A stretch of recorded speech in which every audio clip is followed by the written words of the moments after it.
Graça e paz, e voltamos para a segunda parte do nosso vídeo. Encontramos o nosso irmão Jacó, agora tendo direito à primogenitura do seu irmão, que ele vendeu por um simples prato de lentilha, um guisadinho vermelho que lhe chamou tanta atenção que ele fez vender o que era seu por direito de nascimento. Aqui vemos, nós não vamos entrar aqui, irmãos, neste mérito de quem está certo e quem está errado. O fato colocado é que Esaú agora não tem mais direito à sua primogenitura. Passam-se os anos e o que acontece? Chega um momento de que Isaac, o pai deles, já está fraco, envelhecido, passaram-se os anos, já está chegando o momento de Isaac se recolher com o Senhor. Isaac lhe diz que preciso abençoar meus filhos, porque está chegando a minha hora de partir. Um costume, antigo, que deveria ser perpétuo, viu? Costume muito lindo, de que os pais abençoem seus filhos. Já fizemos um vídeo aqui no canal falando sobre isso, uma coisa que eu acho que é uma grande perda para a humanidade, para as nossas vidas, o costume de se tomar a bênção dos pais. Porque nós hoje, cristãos, sabemos o poder da palavra em nossas vidas. A palavra é profecia, nossa boca é profética, tem o poder de abençoar. E eles tinham esse entendimento, o pai declara as palavras sobre o filho antes de partir deste mundo, e essas palavras são consagradas sobre aquela vida, e da forma que o pai abençoou se cumprirá. Hoje nós temos ainda o entendimento, muitas pessoas dizem assim, praga de mãe pega. Por quê? Porque antigamente as pessoas tinham medo do que um lábio de um pai, de uma mãe declarasse sobre a vida de um filho, tinham assim o entendimento que aquilo se cumpria. E assim, com Isaac velho, sentindo, o versículo, capítulo 27, versículo 1 diz assim: e aconteceu que como Isaac envelheceu e os seus olhos se escureceram, de maneira que ele não podia ver, preste atenção, que ele estava já quase sem visão. Chamou Esaú, seu filho mais velho, e disse: filho. Esaú disse: eis-me aqui. E ele disse: eu já estou velho, não sei o dia da minha morte. Toma agora, pois, as tuas armas, a tua aljava, o teu arco, sai ao campo, apanha para mim alguma caça, me faz um guisado saboroso, como eu gosto, traze-me para que eu coma e para que a minha alma te abençoe antes que eu morra.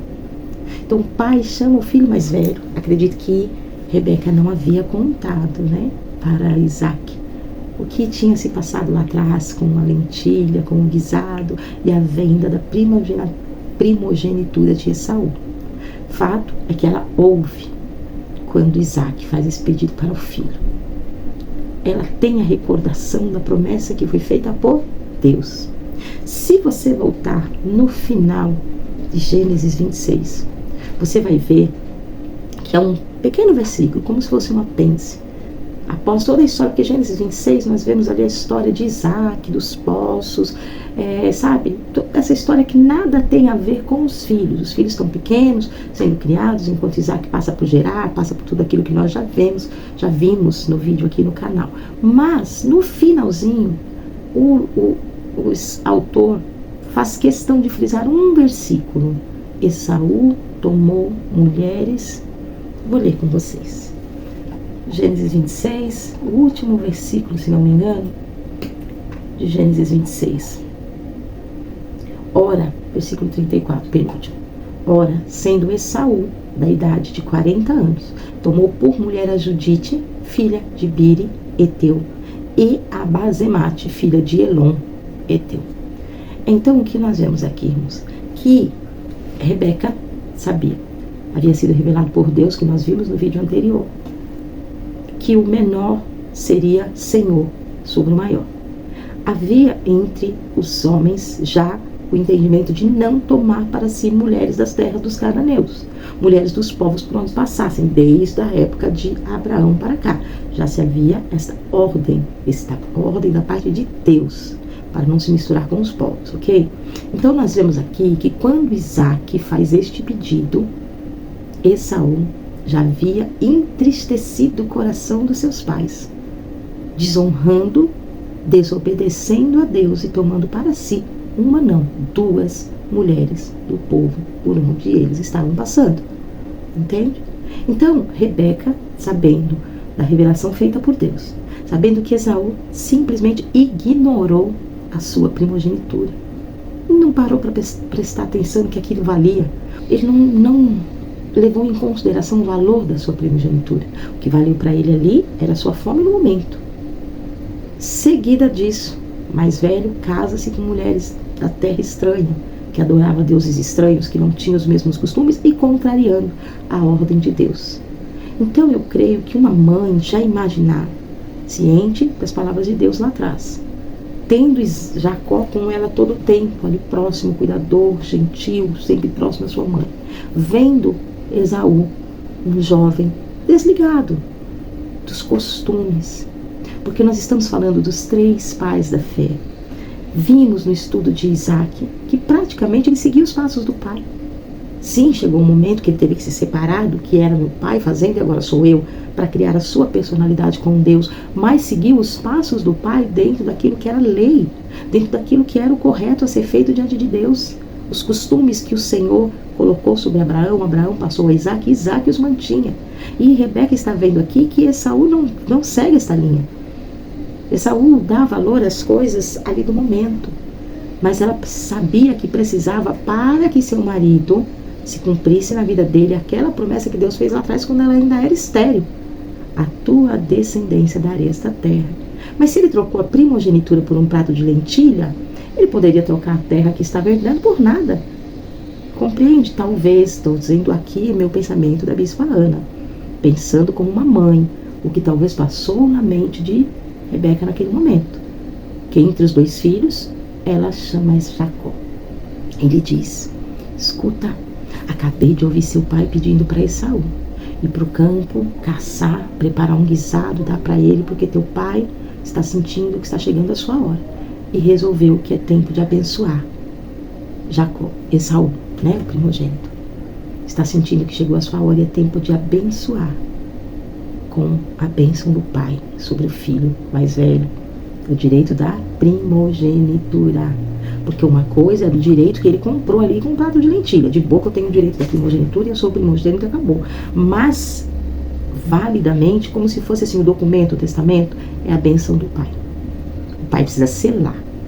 O que o pai fala não revogava. Assim é com o nosso Deus em nossa vida. A bênção do Senhor sobre a tua vida, já declarada, já lançada, ninguém valida, não volta atrás. Dessa forma, acreditavam e seguiam os costumes com a bênção do pai sobre os filhos. O que acontece? Quando Rebeca diz isso a Jacó, ela diz: me pega uma caça, me traz aqui, que eu vou preparar o guisado, do jeito que eu sei que teu pai gosta. Ela é esposa, anos casada, anos de convivência, sabia o gosto do marido. E Jacó diz: mas mãe, o meu irmão é homem cabeludo, eu sou liso. Meu pai vai perceber que eu estou tentando enganar ele, e ao invés de vir bênção sobre a minha vida, vem uma maldição. O que a senhora está fazendo? E ela calma o filho: não, espera que eu já pensei nisso também. Então é feito ali que nós não vamos ficar focados nesse fato passo a passo. Você acompanha aí na sua casa, faça a leitura Gênesis 27. Ela convence Jacó.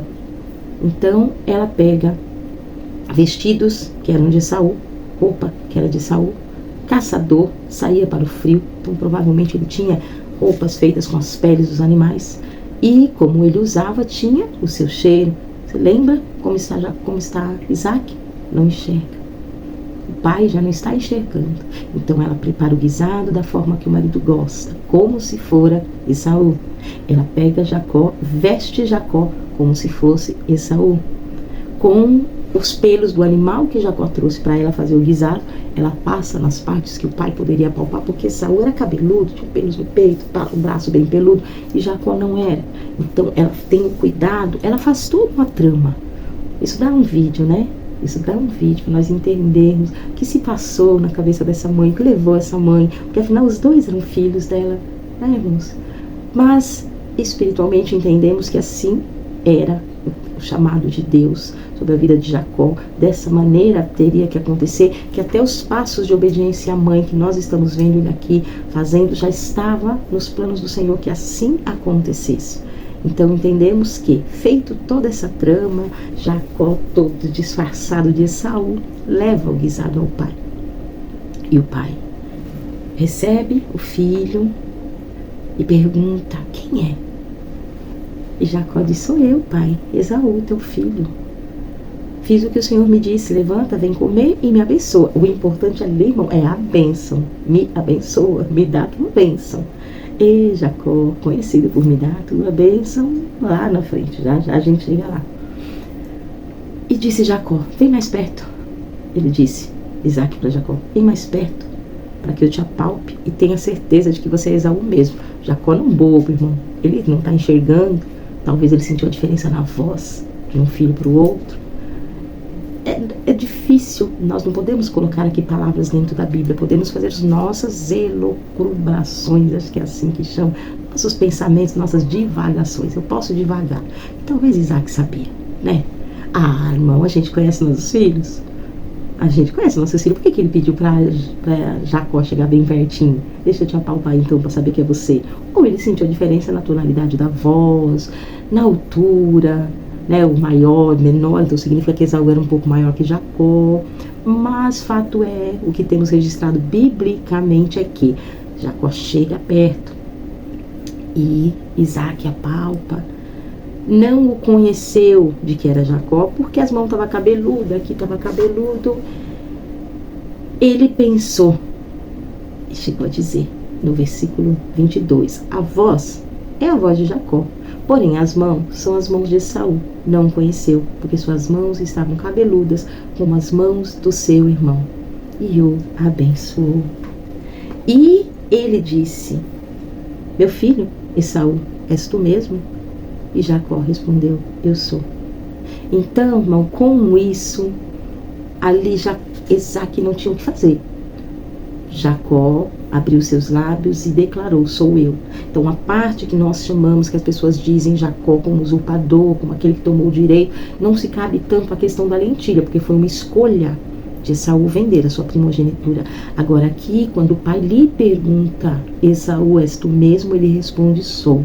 Então aqui ele mentiu, estava mentindo. Ainda que até aqui foi um plano engendrado pela própria mãe, seja qual for a intenção, seja qual for o fim que Rebeca esperava, por mais lícito que seja o fim, os fins não justificam os meios. Aqui houve uma mentira, porque quando seu pai lhe pergunta: és tu mesmo? Ele poderia ter dito: não, pai, sou eu, Jacó. Mas ele diz: sim, sou eu, e recebe a bênção após enganar o pai, após mentir para o pai.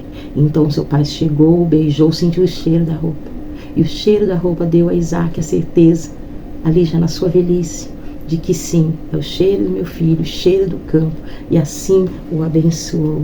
Olha que coisa mais linda, a bênção que Isaac declara sobre a vida de Saul. Assim, pois, te dê Deus o orvalho dos céus, das gorduras da terra, e abundância de trigo e de mosto. Sirvam-te povos e nações, se encurvem a ti.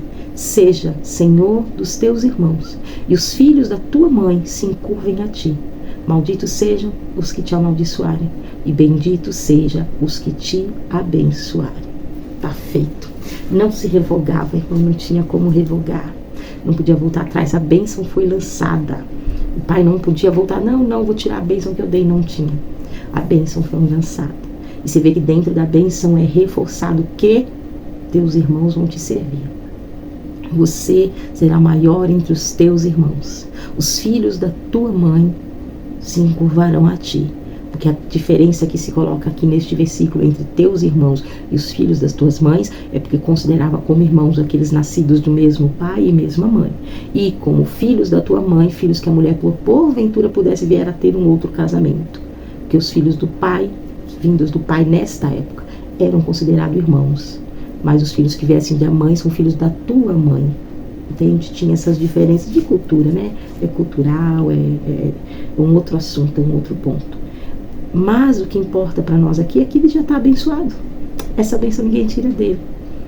Como ele a conquistou, se terão consequências? Óbvio, irmão, óbvio. Todo erro tem consequências, sim, foi um erro. Se passar pelo seu irmão, mentir para o seu pai, se aproveitar de um homem já na sua idade avançada, da sua fraqueza de vista, da sua fraqueza de audição, para não reconhecer bem a voz, de toda a sua debilidade pela idade, para tomar para si algo que, agora, eu vou encerrar o vídeo de hoje com essa pergunta. Como ele comprou por um prato de lentilha a primogenitura, esta bênção liberada sobre a sua vida, aqui no versículo 28 e 29 de Gênesis 27, era dele, porque ele comprou. Essa é a bênção do primogênito.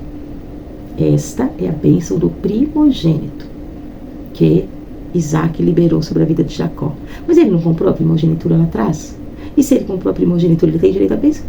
Ou não? Então ele fez correto? Ou não? Essa eu vou deixar para sua meditação e espero teu comentário aqui para saber o que você imagina. Se realmente ele estava errado, não tinha direito a essa bênção, ou se quando Esaú lhe vendeu a primogenitura, ele já deveria entender que ele perdeu o direito à bênção do primogênito, que foi o que Isaac acabou de liberar sobre a vida de Jacó. Vamos, você fica com essa meditação, vem comigo para o vídeo de amanhã para nós darmos sequência na história de Jacó. Vamos entender agora, as consequências têm que começar a chegar, não é verdade, irmão? Uma hora o irmão vai descobrir o que se passou. E quando o irmão descobre, você vem comigo amanhã para entender o que se passa. Muito obrigado você que está vindo comigo até agora, para o nosso olhar para os montes, de onde está vindo o nosso socorro. E tem vindo sobre esse ensinamento lindo, nos alertando os perigos de trocar nossa bênção por coisas passageiras, como um prato de lentilha. Que se não comer rápido, ainda come frio. Não é verdade, irmão? Então vamos continuar vigiando, segurando aquilo que é nosso. Conto com você amanhã para a nossa terceira parte deste vídeo. E que o Senhor te abençoe, te guarde e resplandeça sobre ti a sua luz. Que o amor de Deus, a graça do nosso Senhor e Salvador Jesus Cristo, a doce consolação do Espírito Santo de Deus esteja sobre a tua vida, sobre a tua casa, sobre toda a tua família, hoje, amanhã, sempre, sempre, sempre, até que Papai venha nos buscar. Conto com você se ele não voltar amanhã para a nossa terceira parte deste vídeo.